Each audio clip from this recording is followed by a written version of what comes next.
Est-ce que la police a le droit de faire ça? Casse-toi, casse-toi, casse-toi d'ici.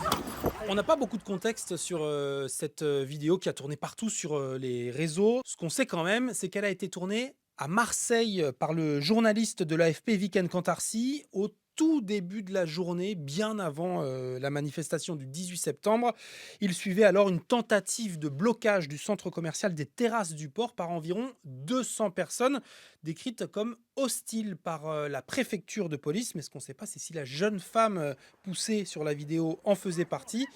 Ce qu'on peut voir quand même sur les 21 secondes à peine d'image, c'est qu'elle est en train de quitter la zone un peu paumée sous les gaz lacrymaux.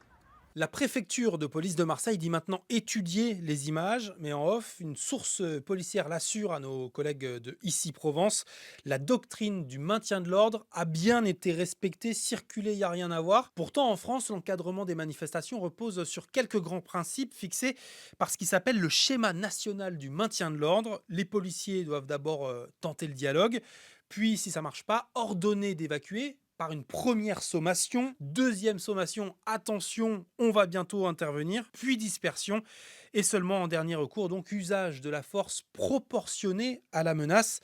Il y a bien eu toutes ces étapes à Marseille face aux 200 manifestants dits hostiles, mais c'est au niveau individuel que la scène peut interroger. Sur la vidéo, la femme semblait partir de la zone, loin de se montrer menaçante, en tout cas sur les 21 secondes de vidéo disponibles. Et le coup de pied, le casse-toi et le tutoiement ne sont pas non plus des techniques de dispersion répertoriées.